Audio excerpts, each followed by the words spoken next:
Hey guys, it's Erica here with the Childcare Director's Chair podcast.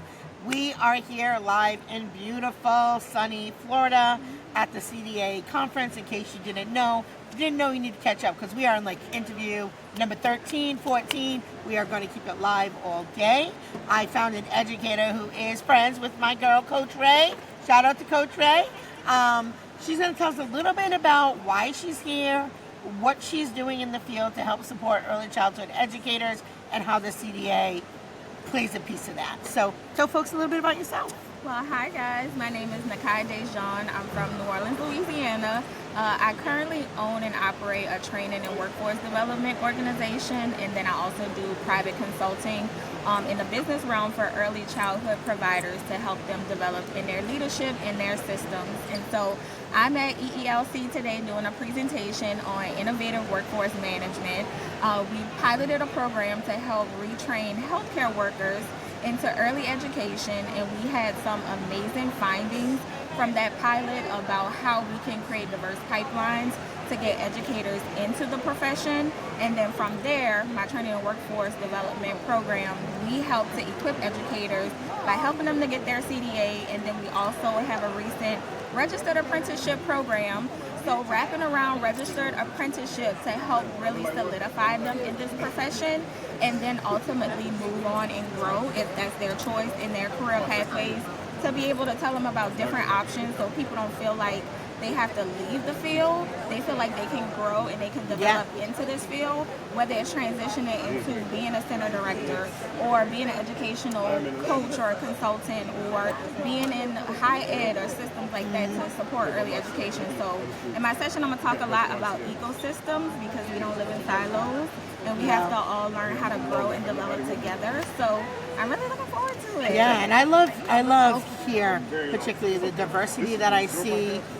The levels of experience and years of wisdom along with fresh new ideas and perspectives. I love seeing, I want to say old, I'm going to call us old folk, but I love seeing seasoned folk with the new educators coming in. I think there's just a very special camaraderie that happens here.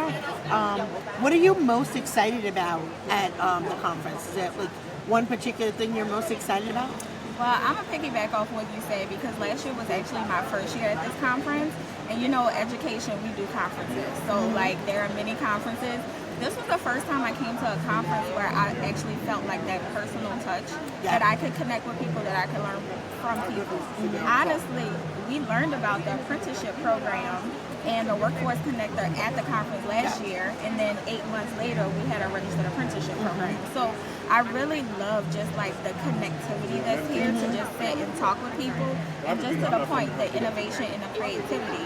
And so from my role, I came in education by accident, right? Yeah. Most of us do. Like a lot of people, somebody owned a childcare center, one of my mentors, and she was like, hey, can you come sit here for rock a baby while I pee? Yeah, come sit here for a second until I find somebody to do this job, and then 10 years later I'm still in the field. Yeah. But I was able to see the gaps in how we could have innovation and creativity to help create sustainable systems, which is the thing that I'm so passionate about.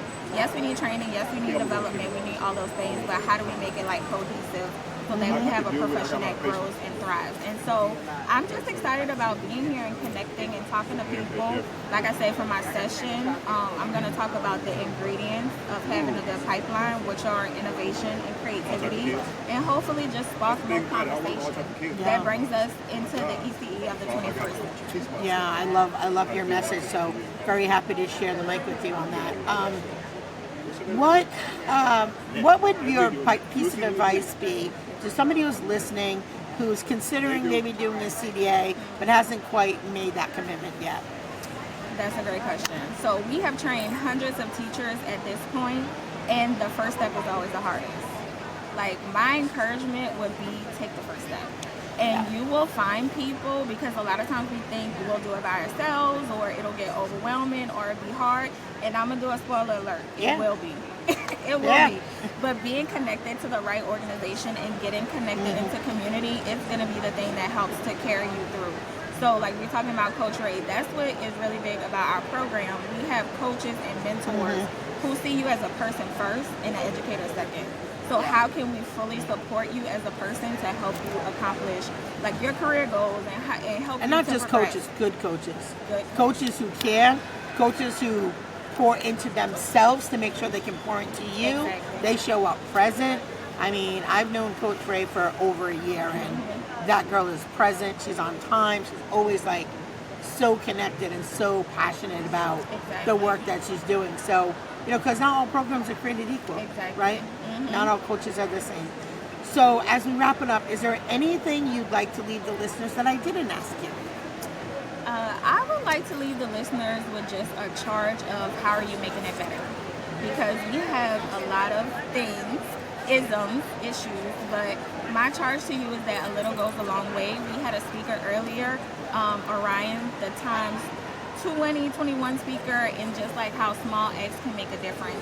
And somebody else could do it, but you could also do it. So what is your small act to help us really grow and nurture and change this profession? Yeah. So guys, here we are, live from Florida. Thank you for tuning in. We have, come on, the most incredible guest on the Childcare Directors Chair podcast. We are the place where leaders go and where leaders grow. We'll see you tomorrow.